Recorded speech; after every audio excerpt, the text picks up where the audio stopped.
အားလုံးပဲမင်္ဂလာပါခင်ဗျာ MK Movie Recap Channel လေးကနေကြိုဆိုလိုက်ပါတယ်ဇလန်ကောင်းလေးတွေကိုနေ့စဉ်တင်ဆက်ပေးသွားမှာမဟုတ်လို့မလို့ရအောင်လို့ Like and Subscribe လုပ်ထားပေးဖို့လည်းအကြံပြုပါရစေခင်ဗျာအိုလီယာတို့ပူကူးမျိုးနွယ်စုကိုအနေနဲ့ပေးနိုင်တဲ့ဂျာဗန်ငှက်တွေကြားထဲမှာတေးချောက်ရွက်ကလေးကိုကာကွယ်ယူပြီးတော့ဝိုင်းရေးအတွက်ဂျာဗန်နေစားထားတဲ့ပေပလက်သစ်စေးအပိုင်းစားတွေကိုအသက်နဲ့ရင်းကလိုက်လံစူးစောင်းနေရပါတယ်အသေးတိုင်းရှိတဲ့ပေပလက်သစ်စေးတစ်စေးကိုတွေ့တာကြောင့်အိုလီကလန်လန်းလိုက်ချိန်မှာဂျာဗန်ငှက်ကြီးတစ်ကောင်ကသူ့ကိုဖမ်းဆီးဖို့ကြိုးစားပါတယ်ဒါမှလည်းဒါအားလုံးကိုအံ့ဩသွားစေမယ်အိုလီရဲ့အဆိုးဆုံးနေ့ရက်တည်းမဟုတ်ပဲသူ့ရဲ့တကယ်အဆိုးဆုံးနေ့ရက်တွေအကြောင်းပြောပြသူ့ရဲ့ကလေးဘွားရဲ့ဆတ်ဆုခြင်းစိတ်ကသူ့ကိုဒုက္ခပေးခဲ့တာပဲဖြစ်ပါတယ်အဲ့ဒီကအိုလီယာသူစိတ်ဝင်စားတဲ့ပစ္စည်းလေးတွေကိုတောင်းလေးတောင်းနဲ့လိုက်လံကောက်ယူစူးစောင်းနေခဲ့တာဖြစ်ပါတယ်သူကကန်းဆက်တနေရာကနေသိရွက်ပုံစံမျိုးနှံကောင်လေးတစ်ကောင်လိုက်လံဖမ်းဆီးရာသူ့ရဲ့ချင်းတောင်းကလေးကရေထဲကိုကျသွားပါတယ်ချင်းတောင်းရဲ့အောက်ခြေကမှန်နဲ့ပြုတ်လောက်ထားမလို့ရေအောက်ကိုလမ်းမြင်နေရတဲ့အခါရန်ကိုစိတ်ဝင်စားသွားပါတယ်အိုလီယာချင်းတောင်းကလေးကိုတစ်စေးနဲ့ရေလုံအောင်လုပ်ပြီးတော့ရေငုံမျက်မှန်ပုံစံဖန်တီးနဲ့ရေအောက်ကိုငုံကြည့်ဖို့ကြိုးစားကအသက်ရှူဖို့အတွက်တော့အခေါင်းပေါက်ပါတဲ့ပန်းပင်ရဲ့ပင်စီတစ်ခုကိုအသုံးပြုလိုက်သလိုရေအောက်ကဘာကိုစတင်ထိတွေ့လေ့လာနေပါတယ်ရေအောက်ကဘာအိုလီအတွက်ထူးဆန်းတော့အသေးစမ်းတွေကြီးပဲဖြစ်နေပြီးတော့တနေရာမှာလွန်ကြီးမားတဲ့ကြောက်မဲ့ဖွယ်ရာဘူးပဲငါးကြီးတကောင်သူ့ကိုလိုက်လံဖမ်းဆီးတာကြောင့်သူဟာထိတ်လန့်သွားကရေပေါ်ပြန်တက်ပြေးလိုက်ပါတယ်မီလူမီခင်လေးမှာပဲအိုလီရဲ့ဖခင်ရောက်လာပြီးတော့အလင်းမြန်ကယ်တင်လိုက်တာကြောင့်အသက်ဘေးကလွတ်မြောက်သွားတဲ့ကဖခင်ကမကြာခဏပြောခဲ့ဘူးတဲ့ဘယ်တော်ဝအောင်မှမယုံကြည်တဲ့ကြောင့်ထပ်မှန်သတိပေးလိုက်ပါတယ်အိမ်ကိုပြောင်းတဲ့အခါမိခင်ဖြစ်သူကကောက်တဲ့ရိသိမ်းပွဲမှာစောင်းမှုအိုးထလုံးလက်ဆောင်လာပေးရဖခင်ကအိုလီယာကျုံးပြင်ဘက်ကိုနယ်လုံကြီးလျှောက်သွားမိခဲ့ကြောင်းမိခင်ကိုစီးကြိုတိုင်ကြပါတယ်အိုလီယာကျုံးရဲ့ပြင်ပမှာသူတွေးခဲ့ရတဲ့ထူးဆန်းထွေလာတော်ဝါတွေကြောင်းတိရွက်နန်းကောင်တွေကြောင်းငွေအောင်ငါးကြီးကြောင်းတွေပြောပြပါတယ်ဖခင်ကနောက်တစ်ချိန်မှာကျုံးပြင်ဘက်ကိုထွက်ပြီးတော့မဆတ်ဆုဖို့နဲ့ဘူကိုရီယာဆတ်ဆုရမယ့်တော်ဝါတွေမဟုတ်ဘဲနဲ့ပုံအောင်နေနိုင်မှသာနောက်နေ့မှာအသက်ရှင်ရမှာဖြစ်ကြောင်းကိုမှားကြားနေပါတယ်ဒါကြောင့်မလို့အန်ဒီတွေကိုကြိုတင်ကာကွယ်သိရှိနိုင်မှုအတွက်ဘူကူတွေကိုတဘာဝတရားကြီးကအလွန်တရာအနံ့ခံကောင်းတဲ့နှာခေါင်းတစ်ခုဖန်တီးပေးထားတာဖြစ်ပါတယ်ဖခင်ဆက်လက်ပြီးပုံမြင်တစ်ပုဒ်ကိုပြောပြဖို့တိုင်ပင်တဲ့အခါမိခင်ကပုံမြင်ပြောပြမဲ့အရွယ်မှုတ်သေးကြောင်းကန့်ကွက်ပါတယ်အိုလီယာပုံမြင်ကိုရမ်းနားထောင်ခြင်းနေပြီးတော့သူ့ရဲ့တငယ်ချင်းတွေကိုတောင်မှသူမိဘတွေကလည်းပုံမြင်ပြောပြပြီးဖြစ်ကြောင်းလည်းပြောဆိုပူဇော်ပါတယ်အဖွားဖြစ်သူကအိုလီယာပုံမြင်နားထောင်မဲ့အရွယ်ရောက်နေဖြစ်ကြောင်းဝင်ရောက်ထောက်ခံကမိခင်ရဲ့ကန့်ကွက်မှုကိုလက်မခံဘဲပုံမြင်ကိုစတင်ပြောပြပါတယ်ပုံမြင်အစလေတိုးတန်နေနဲ့ခြောက်ခြားစရာကောင်းနေတဲ့နေ့ရက်မှာကောင်းကင်ကတိမ်ကင်းစေနေပေမဲ့အမောင်တုကကြီးဆိုးပြီးတော့ငဲမီကိုစတင်မွေးဖွားမဲ့သူကသူတို့ရဲ့ဂျိုင်ဝမ်ကိုရောက်ရှိလာတယ်လို့ဆိုပါတယ်ဂျိုင်ဝမ်ကလုံးမီးမလောင်ကျွမ်းခင်ဟိုရှိတုန်းကပူကိုရီယာအခုလိုကျုံးနေပေါ်မှာနေထိုင်ခဲ့ကြတာမဟုတ်ပဲဂျိုင်ဝမ်ထဲမှာလဲ့လဲ့နေဝင်းပလွေတွေကိုရှောင်းတိန်နဲ့တခြားတရိတ်ဆန်တွေနဲ့တူတူရှားဖွေစားတောင်နေထိုင်ခဲ့ကြပဲဖြစ်ပါတယ်ဒါပေမဲ့တရက်မှာတော့အားလုံးကလည်းပြောင်းလဲသွားပြီးတော့ဇိုအီလိုအမီရကတကူလုံးမှာတစ်ပင်စားပင်သီးပင်ဝါပင်တွေပေါက်နေရလောက်အောင်တောင်ကုန်းကြီးတစ်ဖွဲလွန်ကြီးမားတဲ့တရဝါကြီးကဂျိုင်ဝမ်ထဲကိုပြောင်းရွှေ့လာပါတယ်ဇိုအီတွေကကြီးမားသလောက်ကျင်းတာတနာတက်ပြီးတော့ညံရင်လဲမြင်ပါတဲ့အတွက်သူတို့ရဲ့ဂျိုင်ဝမ်သားတွေကိုထူးဆန်းတဲ့အသီးဆန်းကလေးတွေကိုလက်ဆောင်ပြင်းနဲ့မကြာခဏပေးပါတယ်အဲ့ဒီအသီးတွေကခင်းအောင်အစင်းတောက်ပါနေပြီးတော့ထီထွေးလိုက်ပါကအလိုရှိရာတရဝါဖြစ်ပြောင်းလဲပေးနိုင်တဲ့အံ့ဩစရာအစွမ်းရှိတာလည်းဖြစ်ပါတယ်ငှက်ကနေဝက်ဝွန်တမင်ကနေချင်းသေးစားတဲ့ပြောင်းလဲမှုတွေကိုဖန်ဆင်းနိုင်စွမ်းရှိသလိုအဲ့ဒီသီးတွေကတရဝါချင်းချင်းနားလည်မှုတွေကိုလည်းပေးစွမ်းနိုင်ပါတယ်ဒါပေမဲ့ဝင်းပလီတွေကဂျိုင်ဝမ်မှာသူတို့ရဲ့ပိုင်ဆိုင်မှုအုပ်ချုပ်ခွင့်အာဏာတွေဆုံးရှုံးသွားတာကြောင့်ဇိုကြီးတွေကိုသဘောမကျပဲခဲအောင်သီးတွေကိုခိုးယူသုံးပြုကသူတို့ကိုသူတို့မီးဝင်ပလွေတွေဖြစ်နေပြောင်းလဲလိုက်ကြပါတယ်မီးဝင်ပလွေတွေဟာသူတို့မီးလောင်တဲ့ခန္ဓာကိုယ်ကိုအတုံးချပြီးတော့ဇိုကြီးတွေရဲ့ခန္ဓာကိုယ်ပေါ်ခုန်တက်ကပတ်ပြေးပြီးသီးပင်စားပင်တစ်ပင်ဝါပင်တွေအားလုံးကိုမီးလောင်သွားအောင်ရှို့ပစ်လိုက်ကြပါတယ်မီးဝင်ပလွေတွေရဲ့ရုံမာမှုနဲ့ဇိုကြီးလေးကောင်ကမီးလောင်တေဆုံးခဲ့ပြီးတော့ကြံတဲ့ဇိုကြီးတွေကတော့ဂျိုင်ဝမ်ထဲကနေမောင်းထုတ်ပစ်လိုက်တဲ့အခါဇိုကြီးတွေထွက်သွားပြီးသူတို့လာလန်းကိုမီးဝင်ပလွေတွေကကြောက်တောင်တွေကိုဖြိုချကရေကာတာတစ်ခုဖြစ်နေဖန်တီးလိုက်သလိုတရဝါတွေကိုတော့ကြောက်မှုနဲ့တန်တရားတွေကြားတွေကိုတွန်းပို့လိုက်ပါတယ်ပုံမြင်ပြောပြပြီးတဲ့နောက်မှာတော့အဖွားနဲ့မိဘနှစ်ပါးအိုလီကိုသူတို့ရဲ့ရိတ်ခါစူဆောင်းရာဂိုတောင်စီကိုခေါ်သွားကဒီနေရာသူတို့ပူကူးတွေအတွက်ဘသူကမှကြောက်နေကြမလို့ပဲလွတ်လပ်ပျော်ရွှင်စွာနေထိုင်လို့ရတဲ့နေရာဖြစ်ကြောင်းကိုလည်းပြောပြပါတယ်အဲ့ဒီမှာပူကူးတွေကပျော်ရွှင်စွာစားတောက်နေထိုင်ကြပြီးတော့ကလေးတွေကလည်းခုံပေါက်စောကစားရင်းပေပလက်ဆေးတွေကိုစူဆောင်းနေကြကဖခင်ဖြစ်သူကအိုလီကိုပေပလက်သီးခွဲစားတဲ့နီးကိုတင်ပေးလိုက်ပါတယ်အိုလီယာပေပလက်ဆေးတွေတဆင့်ကန်တဲရတဲ့အလုပ်ကိုတောင်းယူနေနဲ့တောဆက်ကိုလမ်းကြည့်လိုက်တဲ့အခါဂျာဗန်ပေါက်ကလေးတစ်ကောင်ကတောဆက်ကိုပြန်ဝဲဆင်းသွားတာမြင်လိုက်ရပါတယ်။ဘူကူရီယာမဆက်စုအကြောင်းဖခင်တားမြစ်ထားတဲ့ဂျာကအိုလီယာဂျာဗန်ကလေးဆင်းသွားတဲ့နေရာကိုရောက်ရှိသွားပါတယ်။အိုင်နာကိုရောက်တဲ့အခါကျတော့ဂျာဗန်လေးကိုမတွေ့ရဘဲနဲ့ရှိနေရကြောင်းသူ့ရဲ့အနံ့ခံစွမ်းနဲ့လိုက်လံရှာဖွေတဲ့အခါသေရွက်တွေကြားမှာရောပြီးတော့ပုံနေတဲ့ဂျာဗန်ကလေးကထွက်လာရင်လည်းသူ့ကိုချောင်းလန့်လိုက်ပါတယ်။စောပိုင်းမှာသူတို့ညောင်ဟာတယောက်ကိုတယောက်ထိတ်လန့်နေကြပြီးတော့အိုလီကပစ်ပလက်အသီးခွဲစားတဲ့နီးကိုဂျာဗန်လေးတီအောင်တင်ပေးလိုက်ပါတယ်။ဂျာဗန်လေးကအသီးခွဲစားတဲ့နီးကိုတီသွားတဲ့အခါတစ်လုံးပြီးလုံးခွဲစားနေကြတော့အိုလီကိုလိုက်ရှာနေတဲ့ဖခင်ရောက်လာကြောင်းဂျာဗန်လေးကိုထိတ်လန့်သွားပါတယ်။အိုလီကဂျာဗန်လေးကအန်ရမရှိကြောင်းပြောနေချိန်မှာပဲဂျာဗန်လေးကအတန်တစ်မျိုးကိုပြုတ်လုလိုက်တာကြောင့်ဖခင်ကအိုလီကိုခေါ်ပြီးခြုံပုတ်ထဲကိုဝင်ပုန်းလိုက်ရပါတယ်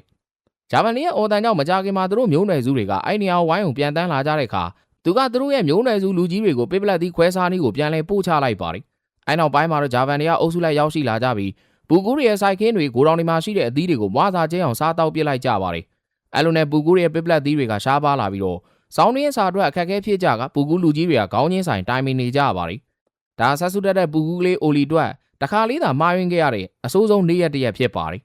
်အိုလီကခက်ခဲတဲ့ဂျာဗန်နီကြားကနေသူလာတဲ့တစီတဲသောအကောင်းပကတိတိုင်းကြံရှိတဲ့ပစ်ပလက်စစ်ကလေးကိုပြပေးမယ်ဖားခင်ကအလွန်စိတ်နာနေရန်ရှိကလှည့်ထွက်သွားပါတယ်ဖားခင်ညူစုမှုကိုခံရတဲ့အိုလီယာဘာကြောင့်မလို့အသီးစားနည်းကိုဂျာဗန်စီတင်ပေးရလဲဆိုကသူ့ကိုယ်သူမကြေမလဲဖြစ်ကသူ့ရဲ့ရေပုံးကိုလွှတ်ပစ်လိုက်ပါတယ်ရေပုံးချေမှန်ကွဲသွားတဲ့အခါသူ့ရဲ့နောက်ကိုဂျာဗန်တကောင်လိုက်ဖမ်းစဉ်ကအလင်းပြန်မှုကိုလန့်ပြီးတော့ထွက်ပြေးသွားတာကိုသတိရသွားပါတယ်ဂျွန်နဲ့အိုလီကမှန်ကွဲစားတွေကိုစုထည့်ပြီးတော့ဂျာဗန်နီစားတောင်းနေတဲ့နေရာကိုပြန်သွားကမှန်စားနေအောင်နဲ့အလင်းပြန်အောင်လုပ်ရင်းနဲ့ဂျာဗန်နီကို6လန့်လိုက်မောင်းထုတ်လိုက်ပါတယ်အိုလီယာသူ့ရဲ့အောင်မြင်မှုတွေဖားခင်ကိုတိုင်တဲ့နေချိန်မှာကြံနေခဲ့တဲ့ဂျာဗန်တကောင်ကပြန်လဲရောက်လာတိုက်ခိုက်တာကြောင့်နှစ်ယောက်သားလုံးထွေးကအိုလီကတွင်းတစ်ခုတည်းကိုကျသွားပါတယ်တွင်းထဲကိုပြုတ်ကျသွားတဲ့အိုလီယာတွင်းရဲ့အောက်ခြေမှာအသွင်ပြောင်းနိုင်တဲ့ပုံပြင်ထဲကခဲအောင်အသီးကလေးကိုတွေးပေမဲ့စိတ်ဝင်စားပဲတွင်းပေါ်ကိုပြန်တက်လာပါတယ်ဒါမဲ့ຫນွေကျိုးကပြတ်ကျပြီးတော့ခဲအောင်အသီးပေါ်ကိုတဲ့ကျသွားချိန်မှာတော့ဖားခင်နဲ့ပူကူးမျိုးနွယ်တွေကအိုလီကိုလိုက်လံရှာဖွေကြရင်းအဲ့ဒီတွင်းဝကိုရောက်လာပါတယ်တွင်းထဲမှာပြုတ်ကျတဲ့အိုလီကဖားခင်ခေါ်တန်းကြောင့်အပေါ်ကိုပြန်တက်လာတဲ့အခါပူကူးတွေကသူ့ကိုကြည့်ပြီးတော့ဂျာဗန်ကောင်လုံးဟစ်အော်ထွက်ပြေးသွားကြပါတယ်ဒီတော့မှပဲအိုလီယာသူ့ကိုယ်သူပြန်ကြည့်လိုက်တဲ့အခါတကိုယ်လုံးတောင်တွေပေါက်နေတဲ့ဂျာဗန်ကောင်ဖြစ်နေမှန်းကိုသိလိုက်ရပါတော့တယ်မောင်မဲမဲညာကြီးထဲမှာအိုလီကသူတို့ရဲ့နောက်ကနေပြေးလိုက်နေသူ့ရဲ့မိခင်ကိုသူဟာအိုလီဖေချောင်းပြောပြတဲ့အခါအားလုံးကဂျာဗန်ကအိုလီကိုမျိုးချလိုက်တာဖြစ်ကြောင်းသာယုံကြည်သွားကြပါတယ်ပူကူးတွေကအိုလီကိုမမှတ်မိပဲကဲလုံးနေနဲ့ပေါက်ကနှင်ထုတ်တာကြောင့်မပြန်တတ်တဲ့အိုလီကနောက်ဆုံးပြေးနေကြောက်ကဘာတစ်ခုကနေအောက်ကိုပြုတ်ကျသွားပါတယ်နောက်နေ့အိုလီနိုးလာချိန်မှာတော့သူကတစ်ပင်ကျုံနဲ့တမေတွေကြားထဲရောက်နေပြီးတော့အဲ့ဒီချိန်မှာပဲဂျာဗန်3ကောင်ကောင်းငင်ကနေပြန်ဝင်းဆင်းလာကြောင်းတမေတွေကထွက်ပြေးသွားသလိုအိုလီကလည်းကြောက်လန့်ကတစ်လုံးခေါင်းထဲကိုဝင်ပုန်းနေလိုက်ပါတယ်ဂျာဗန်တကောင်ကတစ်ခေါင်းထဲကသူ့ကိုတွေ့သွားကြောင်းတစ်ခေါင်းထဲကထွက်လာလိုက်ရတဲ့အခါလီလီဗိုင်ယိုလက်နဲ့အိုင်ဗီလို့အမည်ရတဲ့ဂျာဗန်ညီမ3ယောက်နဲ့တွေ့ရပါတယ်စာမေးမှာအိုလီကသူတို့3ယောက်ကိုထိတ်လန့်ကတိုက်ခိုက်ဖို့ကြိုးစားနေမယ်နောက်တော့သူကိုယ်တိုင်လည်းဂျာဗန်တကောင်ရဲ့ကိုယ်ထဲမှာဖြစ်ကြောင်းသတိရသွားပါတယ်အိုင်ဗီကသူတို့ရဲ့ဂျာဗန်ကြောက်ဆောင်စီအိုလီကိုခေါ်ဆောင်ကဆေးကူတာဖို့ခေါ်နေပေမဲ့ငင်းဆန်နေရကြောင်းသူတို့ကရေနစ်နေတဲ့အိုလီကိုကယ်တင်လာခဲ့တာဖြစ်ကြောင်းပြောပြချိန်မှာအိုလီကနွားချီပိုးကောင်နဲ့စကားပြောနေပါတယ်မကြခင်ဝင်းပလီဦးတန်တွေကိုကြားတဲ့အခါညီမ3ယောက်ကအိုလီကိုနွားချီနဲ့တုပ်ပြီးတော့ခြုံပုတ်ထဲမှာဖွက်ထားလိုက်ကြတာကြောင့်ဝင်းပလီရောက်လာချိန်မှာအိုလီရဲ့အနံ့ကိုမရဘဲဖြစ်သွားပါတယ်အိုလီကနွားချီတွေကိုရေထဲမှာတန်ရှင်းလုံနေတော့ဘူးကဲတကောင်ရောက်လာမိတ်ဆက်တာကြောင့်သူနဲ့ရင်းနှီးသွားကြပါတယ်အိုလီကသူဟာခရမ်းအောင်အသီးကြောင့်အသွင်ပြောင်းကဂျာဗန်ကိုတဲကိုရောက်နေတာဖြစ်ကြောင်းတစ်ပင်ဥယျာဉ်တွေပေါက်နေတဲ့ဇိုးကြီးတွေအကြောင်းမီးဝင်ပလီကြီးတွေအကြောင်းဘူးကဲကိုပြောပြပါတယ်ဘူးကဲအိုက်ခဲအောင်အသွင်ပြောင်းသိရှိတဲ့တနေရာကိုပြောပြလိုက်တာကြောင့်အိုလီယာသူ့ကိုယ်သူပူကူးဖြစ်နေပြန်ပြောင်းအောင်မယ်ဆိုပြီးတော့လိုက်လံရှာဖွေနေစမှာအိုင်ဗီကပြန်အောင်လာပါတယ်အိုလီကအိုင်ဗီကိုအကြောင်းစုံပြောပြတဲ့အခါသူမအဲ့တလုံးထဲသောခဲအောင်သိရှိရာကိုအရင်ဆုံးရောက်သွားကပူကူးရဲ့ဒီသီးလားလို့အိုလီကိုလမ်းမေးနဲ့ခူးပေးဖို့လက်နဲ့ထိလိုက်တာကြောင့်သူကအရင်ဆုံးပူကူးတကောင်ဖြစ်ပြောင်းသွားခဲ့ပါတယ်နှာခေါင်းထဲမှာအနံမျိုးစုံရနေကြကြောင့်သူဟာပူကူးတကောင်ဖြစ်သွားမှန်းသိသွားတဲ့အခါအိုင်ဗီကအိုလီကြောင့်သူ့ရဲ့လှပတဲ့အတောင်ပံတွေပျောက်ဆုံးသွားကြောင်းအပြစ်တင်နေသလိုအိုလီကအသီးကိုတိုးထိကသူ့ဘဝကိုဖျက်ဆီးသူလို့အိုင်ဗီကိုဆွဆွဲပါတယ်အိုလီယာစိတ်ဆိုးပြီးတော့ထွက်သွားချိန်မှာအိုင်ဗီကမေ့ပြီးတော့အတောင်ပံခတ်နေရကြောင်းမကြာခဏပြုတ်ကျနေရကသူမကအိုလီယာနောက်ထပ်ခရမ်းရောင်အသီးတွေကဗမာရှာမလဲဆိုတာကိုသိနေလို့ယုံကြည်တာကြောင့်သူ့ရဲ့နောက်ကနေထက်ချက်မကွာလိုက်လာပါတယ်အိုလီကနောက်ချိန်ဘူးကဲစီကိုပြန်သွားပြီးနောက်ထပ်ခရမ်းရောင်အသီးတွေဗမာရှိနိုင်လဲလို့မေးမြန်းတဲ့အခါဂျိုင်ဝိုင်းတစ်ခုလုံးရေလွှမ်းသွားကြတဲ့ကတယောက်တည်းကန်ထဲမှာနေတဲ့သူကလိုက်လံဆက်ဆွေနဲ့ဗမာပါရှိတယ်ဆိုတာကိုသိတယ်လို့ပြောပါတယ်ခရမ်းရောင်အသီးတွေကိုဇိုကြီးတွေရဲ့ကြောပေါ်မှာတွေ့ဘူးကြောင်းဘူးကဲပြောပြတဲ့ပြီးရေတကွန်တစ်ခုရဲ့အမြင့်ဆုံးနေရာကဇိုကြီးသေးတကောင်ရဲ့အပေါ်မှာခရမ်းရောင်အသီးတွေအများကြီးရှိကြောင်းကိုလည်းသိလိုက်ရပါတယ်အိုလီနဲ့အိုင်ဗီကစကားတွေဆက်ပြောနေဘူးကဲရဲ့စကားဆုံးအောင်မဆောင်တော့ပဲကြောက်ဆောင်တွေရဲ့တစ်ဖက်ကရေတကွန်စီကိုခက်ခဲပင်ပန်းစွာနဲ့ဖြတ်တန်းလာကြပါတယ်အတောင်ပံရှိပါလေမပြန်နိုင်မဲဖြစ်နေအိုလီကိုပြန်တန်းမှုအကြံပေးတဲ့အခါ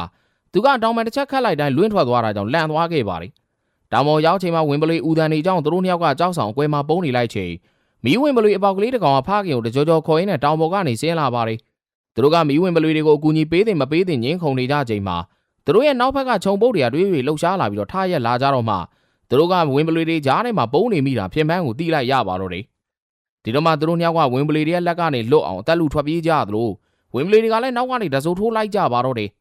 အိုင်ဗီကအိုလီရဲ့ကြောပေါ်ကနေလိုက်စီးရင်အတောင်ပံခတ်ပြီးတော့ပြန်လိုက်ဖို့အကြံပေးပေမဲ့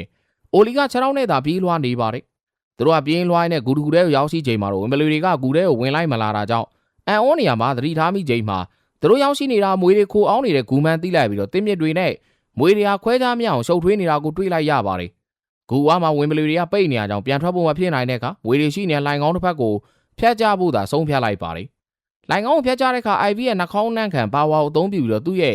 လမ်းညွန်မှုနဲ့အိုလီကတစ်မြစ်တွေဘောကိုခုံဖြတ်ကူးကတစ်ဖက်ကိုရောက်ချိန်မှာဂူတစ်ဖက်ကဝင်ပလူတွေကလှိုင်ကောင်းထဲကိုခေါင်းထဲကဦးတန်ပြုတ်လိုက်တာကြောင့်မွေတွေအားလုံးလန်နိုးလာကြပြီးတော့သူတို့နှစ်ယောက်ကိုတွေ့သွားပါတယ်။သူတို့နှစ်ယောက်ကနောက်ကလိုက်လာတဲ့မွေတို့ရဲ့လက်ကနေလွတ်အောင်ပြေးနေရှေ့မှာကြောက်တစ်ခုကစီးကြိုနေတာကြောင့်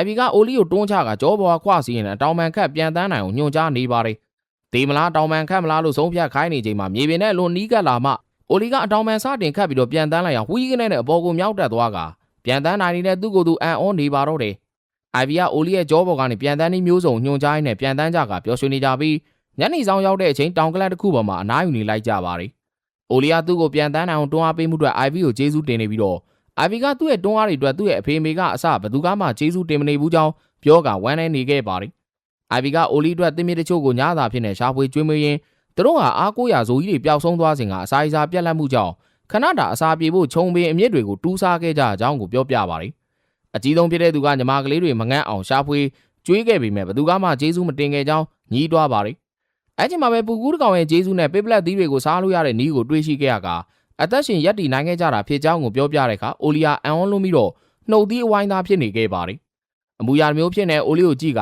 IV ကနေမကောင်းရင်စောစောအိတ်ဖို့ပြောပြီးအိတ်ရဝင်သွားခဲ့ပါတယ်။ဒီကိစ္စနဲ့ပတ်သက်ပြီးတော့အိုလီကမတ်တက်မေးတဲ့အထိတွေးနေပြီးတော့နောက်နေ့မနက်မိုးလင်းချိန်အားကြီးမှာအဝေးကရေတံခွန်လှမ်းတွေးလိုက်ရတာကြောင့်နှစ်ယောက်သားအတူတူရေတံခွန်စီပြန်တန်းလာကြပါတယ်။အဲ့မှာဇိုးသေးကောင်တွေကိုတွေးလိုက်ရတာကြောင့်ဝမ်းသာလို့မဆုံးခင်မှာပဲဖေဖေသားသားဘိုက်စားတယ်ဆိုတဲ့အတန်နဲ့တူကြိုတင်ရောက်နေတဲ့ဝင်းပလီအုပ်စုကိုတွေးလိုက်ရပါတယ်။မကြိုင်ဘူးကရနောက်ကနေလိုက်လာကမီးဝင်းပလီဂူရှိချောင်းကိုပြောဖို့သတိမေ့သွားတယ်လို့အတိပေးလာခဲ့ပါတယ်။ဘူးကရဝင်းပလီတွေကိုသူကအောင်လွှဲပြီးတော့အဝေးကိုခေါ်သွားမှာဖြစ်ပြီးတော့အဲ့ချိန်မှာခင်းအောင်သီးတွေသွားယူကြဖို့သူတို့နှစ်ယောက်ကိုအကြံပြုလိုက်ပါတယ်။တကယ်လို့သူတို့နှစ်ယောက်ကပုံမှန်ဘဝကိုရပြီးတော့လိုရာကိုပြန်သွားကြပါက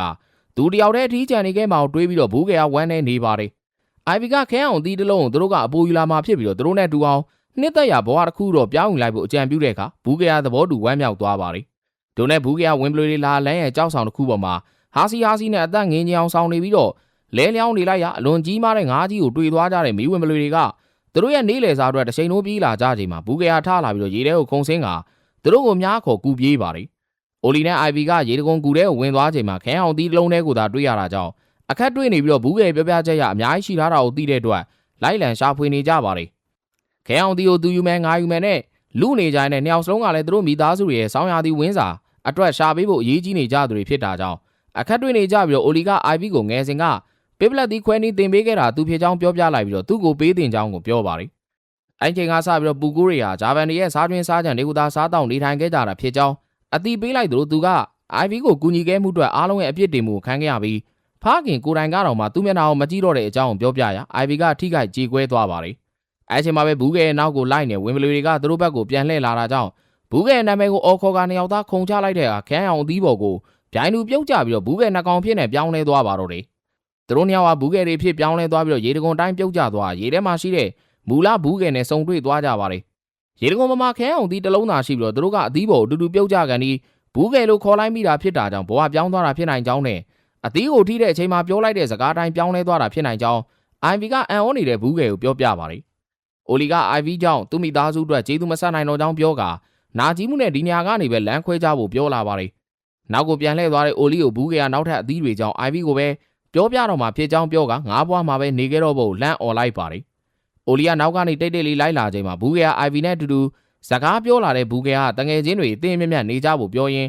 ကျောက်စရာရေတကွန်ကြီးတစ်ခုရဲ့အပေါ်ဆုံးဆင့်မှာခဲအောင်သီးတွေအများကြီးရှိနေကြောင်းအိုလီကြားလောက်တဲ့အတန်းနဲ့လှမ်းပြောလိုက်ပါတယ်။ဘူးကဲကသူတို့နှစ်ယောက်အတွက်လိုအပ်ချက်တစ်ခုကိုပြောပြမှာဖြစ်ပြီးတော့ဉာဏ်ရည်ရုပ်ရည်အသိပညာအတတ်ပညာဆွဲဆောင်မှုကစအားလုံးပြည့်စုံနေတဲ့သူ့ကိုကြည့်ပြီးတော့အထင်ကြီးနေနိုင်ကြောင်းသူကပြောပြပါတယ်။သူတို့တခုလိုအပ်နေတာကိုသိနဲ့ရေကန်ထဲမှာလှဲ့လေနဲ့အချိန်ကုန်နေခဲ့ရကနောက်မှသာသူလိုအပ်နေတာဘာလဲဆိုတာကိုသိသွားရပဲဖြစ်ပါတယ်။တယောက်တည်းနေရတာကြားလိုက်စိတ်ဟာအစိုးနှစ်ဖက်ကိုရောက်သွားနိုင်ကြောင်းနဲ့ဒါကြောင့်မလို့လူတွေကတယောက်အတွက်တယောက်လိုနေတာကိုတွေးမိသွားတဲ့အကြောင်းကိုပြောပြလာပါတယ်။ IV ကသူ့ရဲ့ပထမဆုံးမြင်မှုတဲ့ပူကူကအိုလီဖြစ်ကြောင်းနဲ့အဲတုန်းကစားလောင်နေတဲ့သူ့ရဲ့ညီမလေးအတွက်အိုလီရဲ့ကျင်နာမှုကပြည့်ပြည့်စုံစေခဲ့သလိုသူ့အတွက်အင်အားဖြစ်စေကြောင်းသူကကြောက်နေရကြောင်းအဖော်တွေကိုလမ်းခေါ်မိတာဖြစ်ကြောင်းနဲ့အိုလီကိုထပ်ပြီးတော့တွေးကျင်ခဲ့မယ်ပျောက်ဆုံးသွားခဲ့ကြောင်းကိုပြောပြလာပါတယ်။သူကဘယ်တော့မှအိုလီကိုမမေ့ခဲ့သလိုအိုလီရဲ့နာကျင်မှုတွေကိုလည်းသတိမမူမိခဲ့တာကြောင့်တောင်းပန်တဲ့အကြောင်းကိုလည်း IV ကပြောလာပါတယ်။ မကြခင်မှာပဲသူတို့ကကြောက်စရာရေတံခွန်ကြီးစီကိုရောက်ရှိခဲ့ကြပြီးရေတံခွန်ရဲ့အပေါ်ဆုံးမှာခဲအောင်သီးတွေကိုလှမ်းမြင်နေရပေမဲ့ရေတံခွန်ရဲ့ရေစီးအားကိုစံတက်ပြီးအသီးတွေရှိရာကိုသွားဖို့ရလဲအလွန်တရာခက်ခဲလာပါတယ်။အိုလီကအရင်ဆုံးရေတံခွန်စံတက်ခဲ့မယ်မကြာခဏပြန်လျှော့ကြလာကြောင်းအခက်တွေ့နေရဘူးကဲတကောင်တဲ့အတွက်ခက်ခဲလာရင်ဘူးကဲ၃ကောင်အားကိုအတူတူသုံးပြပါကလွယ်ကူမှာဖြစ်ကြောင်းမူလဘူးကဲရဲ့အကြံပေးမှုရရေရက်ချင်းချိတ်ပြီးတော့၃ယောက်ပြိုင်တူကူးတက်ကြပါတယ်။အဲလိုနဲ့သူတို့၃ယောက်အားကြောက်စရာရေတံခွန်ရဲ့ပထမဆုံးအဆင့်ကိုအလွယ်တကူဖြတ်တန်းနိုင်ခဲ့ကြပြီးတော့ပထမရေကန်ကိုရောက်ရှိခဲ့ရာဘေးနာကကြောက်ဆောင်တွေကလှုပ်လာကြောင်းဘာတွေလဲလို့တွေးနေစေမှာပဲသူတို့ကိုဖမ်းစားမဲ့ဝုံဝင်နေမှသိလိုက်တာကြောင့်အသက်လူပြီးတော့ပြေးကြပြန်ပါတယ်သူတို့တောင်းကပထမရေကန်ထဲကကြောက်စရာကြောက်ဝုံဝင်နေလက်ကနေပြေးနေငါးစုကွဲသွားကြကမူလဘူးကဲက၃ယောက်ပြန်ပေါင်းဖို့အော်ဟစ်သတိပေးတော့မှ၃ယောက်ပြန်ပူးကကူးခတ်လိုက်ကြပါတယ်ဒုနဲ့ရေတံခွန်ဒုတိယအဆင့်ကိုဖြတ်ကျော်ပြီးတော့ဒုတိယရေကန်ရောက်မှတတိယအဆင့်ပေါ်ကစောင့်နေတဲ့ဝင်ပလွေတွေကိုတွေးလိုက်ရပါတယ်အဲ့ဒီမှာဘိုက်စာနဲ့ဝင်ပလွေပေါက်စားကရေတံခွန်ပေါ်ကနေအရှိန်လွန်ကြလာကတေးပင်မှာတွဲလောင်းဖြစ်နေတဲ့အခါဝင်ပလွေမျိုးနယ်တွေကသူတို့အနေနဲ့ကဲတင်ဖို့ရာခက်ခဲနေတာကြောင့်ချိန်ကန်ပြီးလက်မကန်ပြီးဖြစ်နေကြပါတယ်။အိုလီကဒါသူတို့ရဲ့အခွင့်အရေးဖြစ်ကြောင်းပြောပြီးတော့သူ့ရဲ့အမိကိုကိုက်ထားဖို့အိုင်ဗီနဲ့ဘူးကဲကိုလမ်းအော်ကဝင်ပလီပေါက်စာလေးကိုကယ်တင်ပေးလိုက်ပါတယ်။ဝင်ပလီကကျေးဇူးတင်တဲ့အကြီးနဲ့တစ်ချက်လမ်းကြည့်နဲ့ဝင်ပလီပေါက်စာလေးကိုခေါ်ဆောင်သွားကတောထဲကိုဝင်သွားခဲ့ပါတယ်။ဒိုနဲ့အိုလီနဲ့အိုင်ဗီကရေတံခွန်တတိယဆင်းရောက်တဲ့အခါပြိုင်သူခုံလိုက်ကြပြီးသူတို့ရဲ့မူရင်းဘဝတွေကိုပြန်လည်ရရှိသွားခဲ့ကြပါတော့တယ်။အေးဆေးရှိနဲ့ဘူးကဲကြီးကိုဘာဖြစ်ချင်တယ်လို့ပြောရှင်စွာမေးတဲ့အခါသူကဘာဖြစ်ချင်တာလဲဆိုတာကိုရွေးချယ်နဲ့မိတော့ဝင်ပလွေလို့အော်ဟစ်က